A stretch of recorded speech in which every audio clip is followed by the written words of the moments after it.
qué alegría es volvernos a unir para compartir la enseñanza. La semana pasada habíamos compartido sobre nuestro Padre Celestial y cómo es Él el ejemplo máximo de paternidad.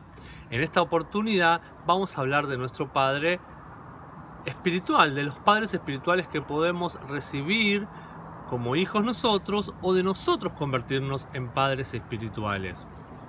La semana pasada llamamos a la enseñanza Padre Nuestro que estás en los cielos, tomando las palabras de Jesús en la famosa oración del Padre Nuestro. Esta semana nos vamos a dar el privilegio de cambiar una de esas palabras y vamos a decir Padre Nuestro que estás en la tierra. Es llamativo entender que como Él es un Padre Celestial, nosotros también podemos imitar su modelo, porque Jesús vino a traernos el modelo de los cielos a la tierra, formando ese ejemplo sublime de un verdadero hijo espiritual, pero también revelándonos al Padre. Fueron dos funciones importantísimas las de Jesús: mostrarnos un modelo, un estándar de un verdadero hijo espiritual, pero también revelarnos el corazón y el carácter de un padre. Con el fin de seguir trayendo claridad a este tema tan trascendente, debemos decir que un hijo va a reflejar la cultura de una casa, va a reflejar el corazón de un padre, va a expresar la cultura de una casa, la va a manifestar, la va a extender por medio de él también convertirse en un padre. Al engendrar hijos, un hijo va a convertirse en un emisario o un embajador de la cultura y del apellido de esa casa. Esta continuidad, como les decía, va a ser a través de su apellido. En la antigüedad se hablaba de las tribus. Cada tribu del pueblo de Israel tenía una marca distintiva, porque una tribu, según la etimología de la palabra, tiene que ver con una vara, un cayado, con una rama como es la rama de la vid.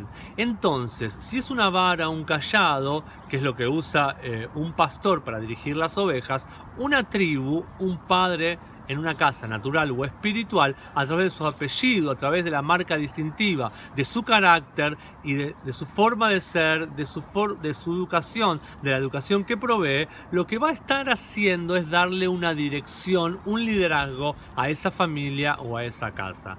Eso es una tribu, que nuestras casas se conviertan en verdaderas tribus, casas naturales o casas espirituales. Entonces, un hijo es capaz de expresar y reflejar el carácter de su padre. En el caso de Jesús, él manifestó su bondad y el amor del corazón de su padre. El Padre es amor, Jesús fue amor sobre la tierra. La gloria que Jesús manifestó, la gloria del Padre, tiene que ver con una bondad extrema, una misericordia extrema, que tienen que ver con ese carácter que lo expresa con todo su amor hacia la humanidad. Un hijo entonces tiene como meta de representar a su padre y se va a convertir en un agente encargado de hacer evidente la cultura del corazón y de la casa del padre. Como padres nosotros damos tareas a nuestros hijos naturales y espirituales. Entonces, al darles tareas, le estamos delegando cierto nivel de autoridad en la ejecución de las mismas. Por ejemplo, dice la Biblia que el padre a nadie juzga, sino que le dio el derecho y la autoridad de juzgar al Hijo, a Jesucristo, para que nosotros honremos al Hijo así como honramos al Padre. Un hijo maduro en la fe va a representar al Padre de manera precisa, o sea que va a actuar en el lugar del Padre. En su acción va a ser como si el Padre mismo actuaría. Un verdadero hijo en la fe, entonces, no solo va a hacer lo que el Padre le diga que haga y va a decir lo que el Padre le diga que diga, sino que como Jesús también va a discernir lo que al Padre le gusta, lo que el Padre siente, lo que el Padre pretende y también lo que el Padre prioriza, ama, honra. Todo eso, ese hijo espiritual fiel lo va a ir imitando. Hijo espiritual fiel, pero hijo espiritual también maduro. Si conozco lo que mi Padre espiritual o celestial piensa, entonces estaré listo para cumplir su voluntad. Ahora, ojo, tengamos cuidado. Preguntémonos a quién estamos siguiendo. ¿Estamos siguiendo a un verdadero padre en la fe? ¿O a un pastor y líder religioso meramente? ¿Tenemos realmente arriba nuestro la autoridad de un verdadero padre en la fe? ¿O solo es un buen pastor, un buen enseñador, un buen líder religioso a quien seguimos? Ojo, la estación se trata de seguir a personas precisas. Quizás alguien que te trajo hasta acá no te va a llevar mucho más allá. Hay personas que podemos bendecir, agradecer que nos trajo hasta esta parte del camino, pero no nos van a llevar más allá del camino. Moisés solo llevó al pueblo hasta un punto. Necesitaron un Josué para pasar a la tierra prometida. Todos en algún punto de la vida debemos preguntarnos si realmente, a través de ese líder que estamos siguiendo hoy, a quien llamamos Padre, pero quizás no lo está haciendo, podemos escuchar la voz de Dios a través de él. Si realmente él nos está sirviendo un alimento sólido, si podemos escucharlo a Dios, vamos a ir hacia un crecimiento. Si no, nos quedaremos estancados sin entrar a nuestra tierra prometida en Dios. ¿Podemos identificar la voz en la voz de nuestro Padre espiritual o de nuestro pastor? ¿Podemos identificar realmente la voz de Dios? Eso habla nuestro enviado, el Dr. Ben Clenas. Ese mensaje lo denomina la voz en la voz. Hay una voz que escuchamos que es la de nuestro Padre espiritual, pero en realidad en esa voz, dentro de esa voz hay otra voz que debemos escuchar, que es la voz de Dios. Así como Samuel iba escuchando y le parecía que era la voz directa de su padre espiritual, pero en realidad era la voz, tenía que identificar la voz de Dios en la voz de Elí. Preguntémonos, ¿está ese líder conectándonos con lo celestial, guiándonos para traer los cielos a la tierra, como era el deseo ferviente de nuestro Señor Jesucristo, de nuestro hermano mayor? Ese es el líder a quien seguimos, nuestro Melquisedec, a quien no solo le llevamos nuestros diezmos como lo hacía Abraham, sino que podemos verlo a él como un representante de lo invisible acá, en lo visible, de lo inmortal por medio de alguien mortal, como era Melquisedec. Melquisedec representaba lo celestial, lo espiritual. Una verdadera relación de padre e hijo funciona de manera precisa cuando edificamos, nos animamos a edificar una relación de intimidad con nuestro Padre espiritual. Eso se transforma en un viaje de la vida. Así como Jesús convivía con sus discípulos día y noche, sus discípulos no eran meramente sus seguidores, no eran un grupo de células, no era su grupo de discipulado meramente, su iglesia, sus miembros, no. Sí, eran sus discípulos, pero un discípulo, en la etimología de la palabra, es alguien que recibe disciplina. ¿Y quién puede recibir disciplina si no es un hijo nuestro? No podemos corregir al hijo del vecino. Un verdadero discípulo no es un número más en nuestra célula, en nuestro grupo de compañerismo, en nuestra iglesia, un miembro más que tiene un número. No, un verdadero discípulo debería ser un hijo, porque un discípulo es alguien que recibe disciplina. Un discipulado debería ser un verdadero hijo.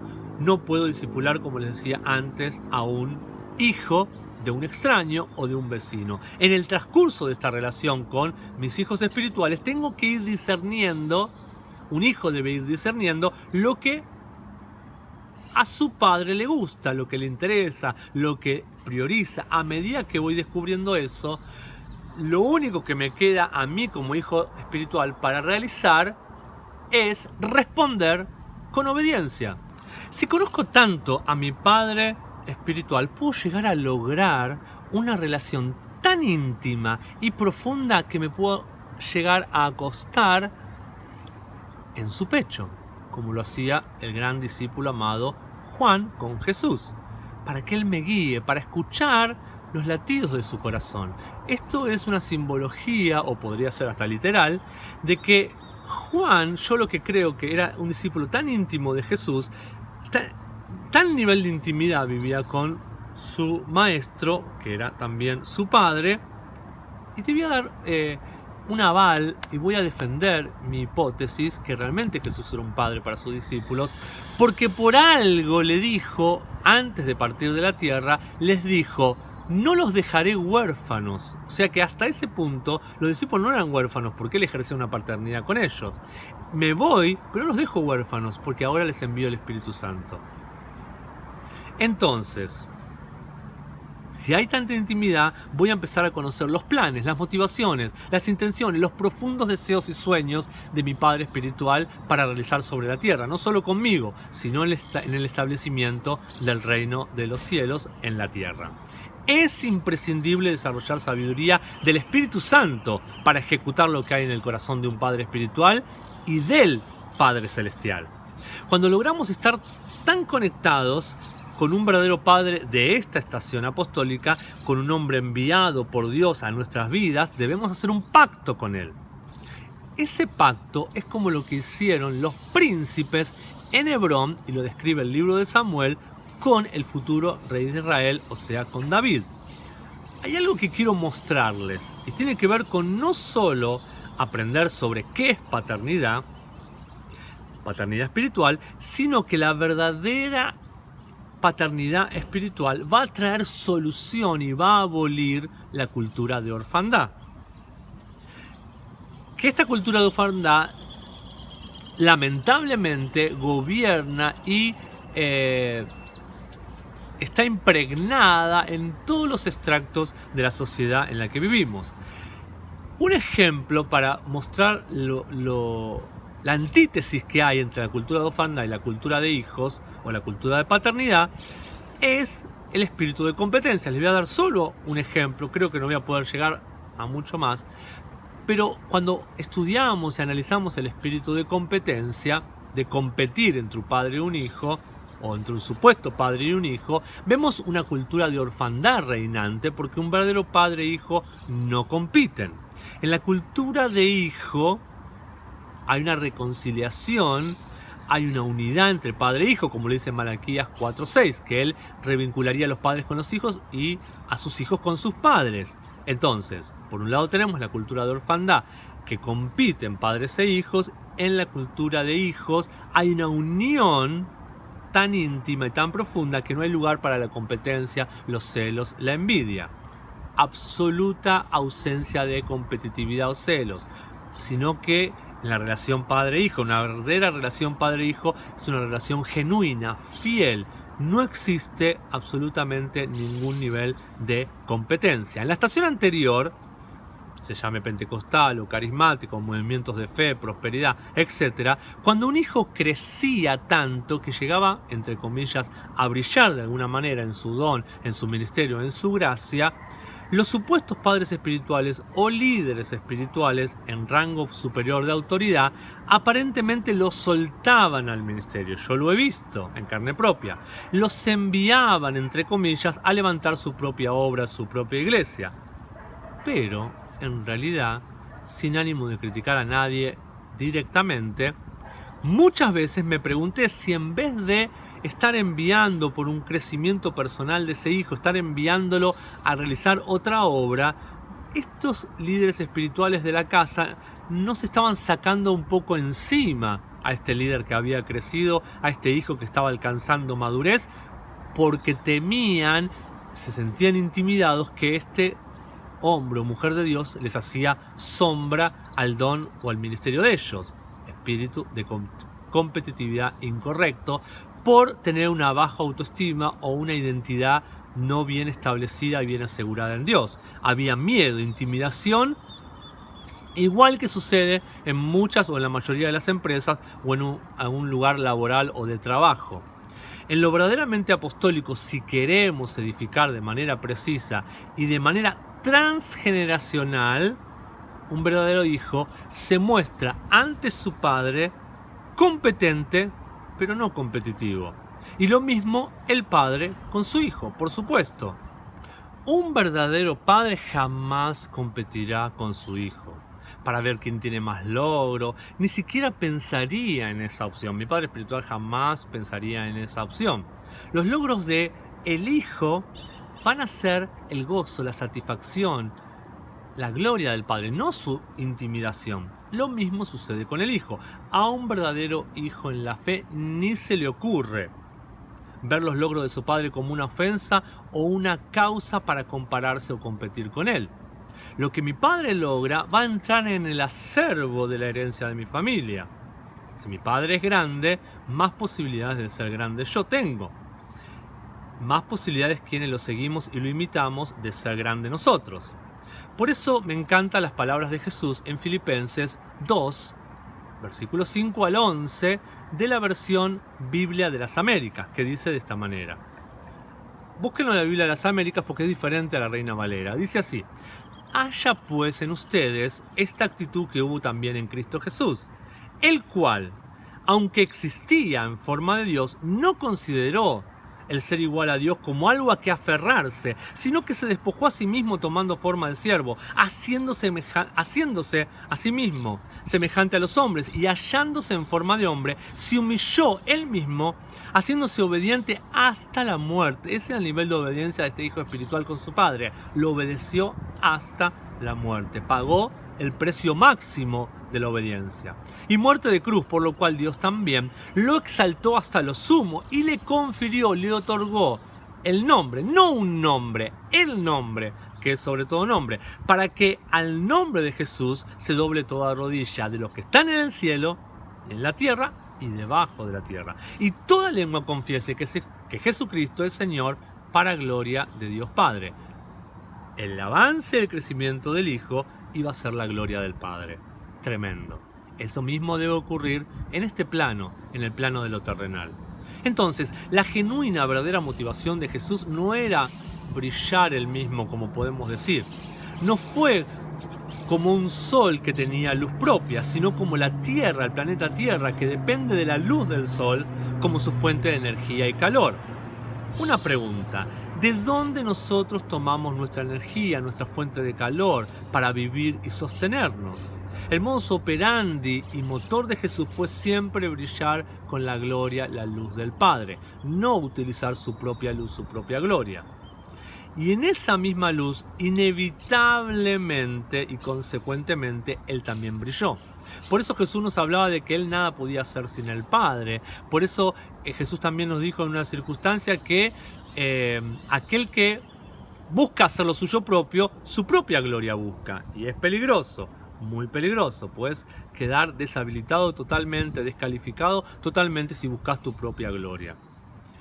Una cosa es imitar al Padre para reflejar su carácter, manifestar su amor, propagar su cultura, edificar su reino, y otro es tratar de imitarlo para robarle alguna fórmula y así competir con él. Mal camino, equivocado camino. Es el mismo camino que tomó Coré, allá en el libro de Números capítulo 16, versículo 3. Dice que él quiso ocupar de alguna manera el lugar de Moisés y le fue muy mal. Moisés era el líder escogido por Dios, era el hombre establecido, y Coré se quiso equiparar en el lugar de Moisés. Todos somos iguales en el reino, pero no todos tenemos el mismo rango de autoridad ni la misma tarea asignada de parte de Dios. Tenemos que ser cuidadosos. Tan caro le costó a Coré equiparse con su líder espiritual, con el enviado, con el hombre de Dios, con el hombre establecido, que en vez de lograr estar a la par de él con la misma unción que él decía que todo el pueblo tenía y él también, terminó descalificándose a sí mismo. Dice Números 16:3 de la Reina Valera: y se juntaron contra Moisés y Aarón y les dijeron: basta ya de vosotros, porque toda la congregación, todos ellos son santos, y en medio de ellos está Jehová. ¿Por qué pues os levantáis vosotros sobre la congregación de Jehová? Es muy peligroso este espíritu. Yo he tenido personas escuchar decir: yo también tengo la unción, yo también puedo enseñar, yo también puedo hablar. Está bien, tienes la unción, puedes hablar, puedes enseñar, pero ¿te puso Dios en tal lugar de esfera de influencia para liderar a tal grupo? ¿Tenés la gracia para llevar a cabo eso? Por supuesto que todos tenemos la unción, pero hay diferentes unciones, diferentes tipos de gracia. Ojo con eso, porque la equidad o la supuesta igualdad que el mundo proclama en la iglesia puede ser peligroso, o en el reino, mejor dicho, puede ser peligroso.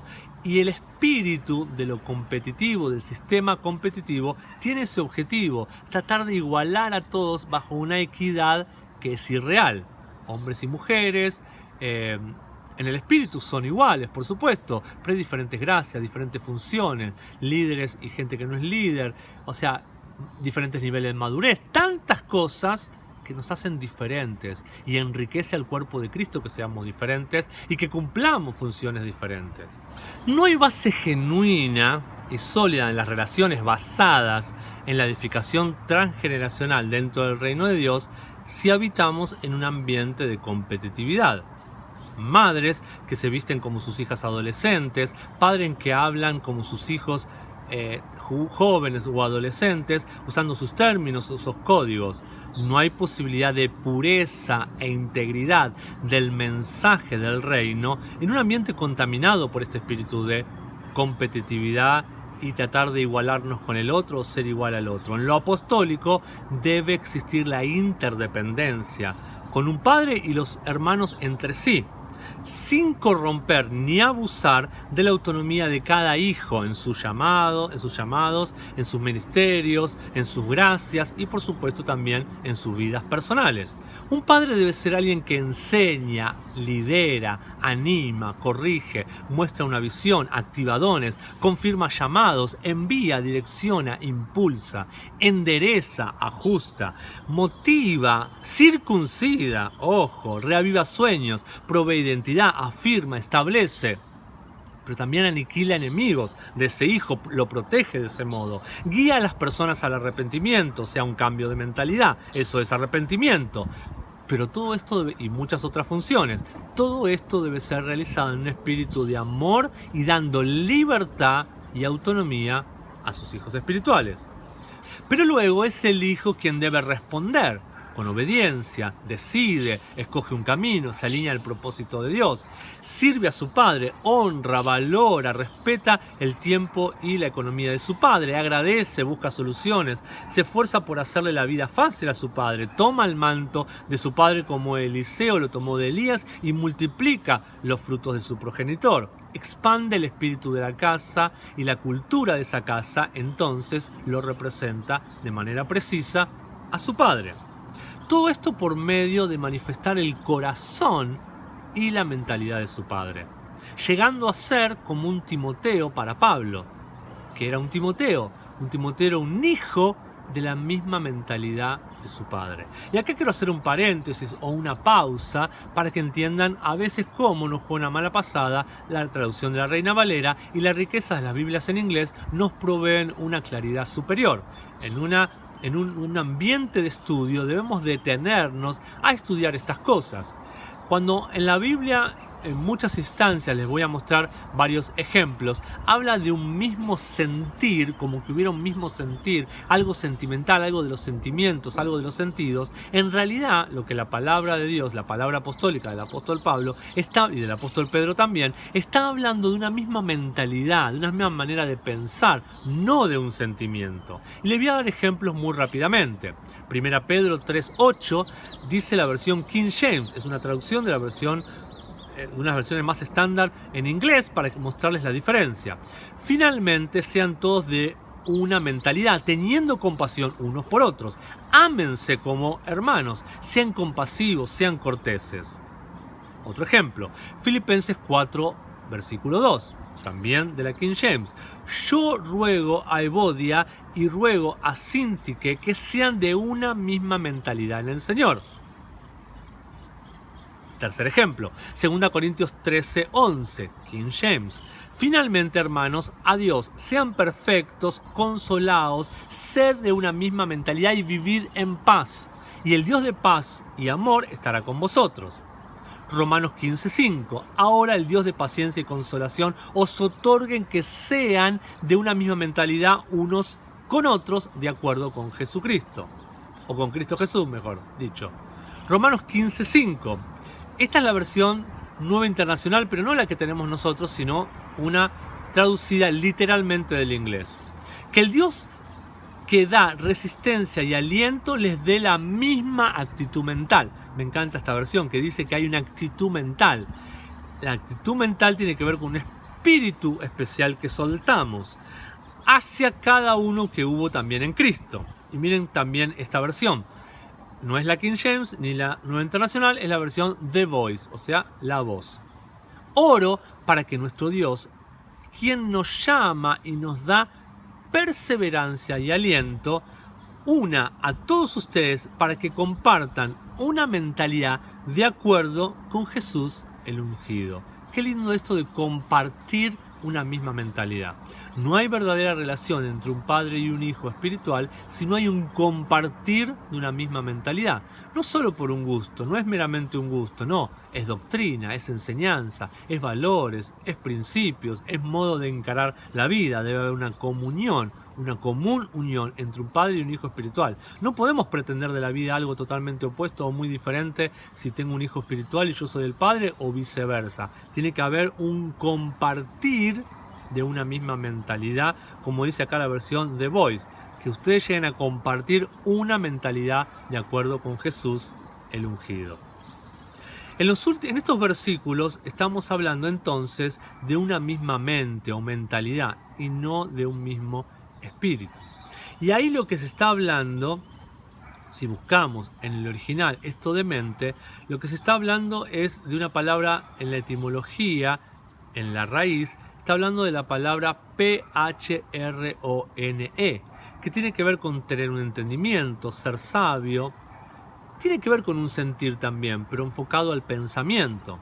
Tener una opinión de uno mismo, pensar de uno mismo, ser honesto y tener modestia en el pensamiento de uno mismo, juzgar la opinión de uno, tener la misma mentalidad, estar de acuerdo, ser armonioso, dirigir la mente de uno en base a algo, a buscar, a luchar, a enfocarnos a algo, buscar el interés de uno o la ventaja de uno, ser parte y tomar parte en algo. Todo eso significa esa palabra mente o mentalidad en esos versículos, según la etimología de la palabra. Un hijo entonces tiene la misma mentalidad o debería tener la misma mentalidad si quiere estar unido en pacto con su padre. Tiene un mismo espíritu. Un hijo, no estamos hablando de un mismo sentir como dice la Reina Valera. No nos movemos por sentimientos y menos en lo apostólico. No nos debemos mover por sentimientos si queremos ser hijos espirituales y padres espirituales maduros. Debemos ser uno con nuestro Padre espiritual para a la vez ser uno con nuestro Padre celestial. Jesús oró por esto. Jesús oró para que, así como Él era uno con el Padre, nosotros seamos uno con Él. Él fue el ejemplo de esta oración de unidad que Él pretendía que hubiera entre hijo y padre, padre e hijo, de modo que podamos estar unidos a nuestro Padre Celestial. Él es el ejemplo máximo de esto, porque lo que escuchaba hablar a su Padre, Él lo hablaba. Lo que veía hacer a su Padre, Él lo hacía. Jesús fue el modelo de esto. Ese mismo modelo debemos ser nosotros hoy. Lo que veo hacer a mi Padre, eso hago. Lo que veo hablar a mi Padre, eso hablo. Pero sobre todo, eso vivo. En lo apostólico se trata de vivir, no tanto de predicar. Primero vívelo. Vívelo, experiméntalo. Vea, que se vean tus frutos. Jesús trajo ese modelo al planeta Tierra. Y nosotros debemos seguir extendiéndolo. Él nos prometió y nos dijo que Él creía y confiaba tanto en nosotros que haríamos obras aún mayores que las de Él. Padre nuestro que estás en los cielos, no fueron meras palabras sueltas de un hombre, sino fueron el intenso deseo de un hijo espiritual que oraba a su Padre. Padre nuestro que estás en los cielos, tú que estás en los cielos, ayúdame a traer esa voluntad, ese reino que está en los cielos, en una esfera de lo celestial, acá en la tierra. Jesús no solo oró que viniera el reino, sino que Él buscó, perseveró, se esforzó, presionó, derramó su vida, se sacrificó por el advenimiento y el establecimiento de su reino sobre la tierra. En el día de ayer publicaba una frase en Facebook y decía: entre ser caliente, frío y tibio, mejor, si no podés o no te animás todavía a jugártela y ser caliente, mejor quedar como frío, porque si te quedas en el medio serás un tibio y serás vomitado por la boca de Dios, dice la Biblia. Y los fariseos, los religiosos, eran tibios porque hacían algunas cosas no, según su conveniencia. Dice que diezmaban de el eneldo y la menta, pero después no cumplían con la misericordia, el amor, la compasión. No quedemos a media cumpliendo algunos ritos religiosos y luego no manifestando lo profundo y lo principal del reino.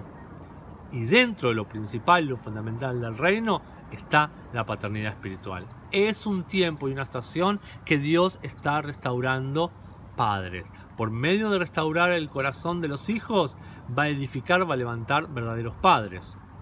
Jesús logró traer la voluntad del Padre, la intención, el gobierno del Padre sobre la tierra. tierra. ¿De qué tierra estamos hablando? Primeramente, la tierra de la mente. La tierra del corazón, segundo. Que van juntos. Mente y corazón son suelos, son tierras. También la tierra de mi familia espiritual, la tierra de mi familia natural. Por supuesto, y fundamentalmente, lo tenía que haber puesto primero, la tierra de mi espíritu. Y también luego podemos ir a la tierra de mi ciudad, de mi pueblo, de mi nación. El objetivo de estas dos enseñanzas no ha sido ahondar en la profundidad del tema, tanto cuando hablamos de Padre nuestro que estás en los cielos, Padre celestial, Padre nuestro que estás en la tierra, Padre espiritual acá sobre la tierra, porque es un tema demasiado arduo para abordarlo en toda la profundidad que lo amerita. Pero al menos me quedo motivado, me quedo contento si pudimos de esta manera alentar o hasta presionar, en el buen sentido de la palabra, a todos, presionarnos a todos a que podamos entender la urgencia, la importancia, el valor que tiene, no solo dentro, sino fuera de la iglesia, volver a una paternidad genuina. El mundo y la iglesia lo necesitan. Ahora que hay tanto auge en contra de ciertas tendencias, que no me quiero meter en tema, de patriarcado, matriarcado, feminismo, tenemos que poner y establecer la verdad desde un lugar de gobierno. Y la iglesia debe ser ese lugar de gobierno que ha perdido. La iglesia primitiva era un lugar de gobierno. La iglesia, por medio de los profetas en el Antiguo Testamento, eran lugares de gobiernos espirituales. Necesitamos volver a esos lugares espirituales perdidos. Y no lo vamos a volver a tener, no lo vamos a volver a manifestar si no es a través de este método. Como dice el libro de Hebreos, que Dios en este tiempo ha elegido manifestarse no por medio de profetas como en la antigüedad, sino por medio de del Hijo Jesucristo y de nosotros, su Hijo corporativo sobre la tierra. Entonces, debemos entender, como dije anteriormente, tenemos una garantía absoluta de que esto se lleve a la práctica cuando entendemos que no está en manos de el primer Adán la solución, porque él puso todo en problemas, nos puso en problemas, y ese problema lo vino a redimir y a solucionar Jesucristo. No solo después que Adán pecó, sino que antes de la fundación del mundo, el Cordero fue inmolado y trajo solución a este problema de paternidad y de distanciamiento entre Dios y el hombre, entre padre e hijo. Entonces hay una revinculación que se tiene que llevar a cabo y solo es a través de Jesucristo. Él es quien nos puede revincular. El primer Adán falló, el postrer Adán no falló. Entonces ahora se demanda de nosotros, los hijos de Dios, los hijos que imitamos a nuestro hermano mayor Jesucristo, se demanda de nosotros que seamos partes de ese hijo corporativo y, como dice Romanos 8, de 19 al 20, llevemos a la solución por la cual está gimiendo toda la creación. Dice que la creación gime por la manifestación o revelación de los hijos de Dios. ¿Qué hijo? El hijo huoyos. Nosotros nos tenemos que convertir en hijos huoyos. Por medio de ser padres vamos a engendrar hijos. No hijos solamente niños, infantes, sino hijos maduros. Que los disciplinemos, que los corrijamos, que los ayudamos a madurar, que los ayudamos a soltar al Cristo que ellos tienen adentro para, de una vez y por todas, llevar a esta humanidad, a esta creación toda hacia un proceso de restauración para salir de la frustración en la cual están esclavizados. Este es nuestro momento, iglesia. No es el tiempo de los grandes estadios, no necesariamente lo es. No es el tiempo de tener miles y miles de seguidores, no necesariamente tiene que ser ese el enfoque. Pero sí es el tiempo que te manifiestes como un padre que ama tanto a sus hijos y que de tal manera se da a sus hijos como lo hizo nuestro Señor Jesucristo para levantar una nueva generación de hijos huoyos, de hijos maduros.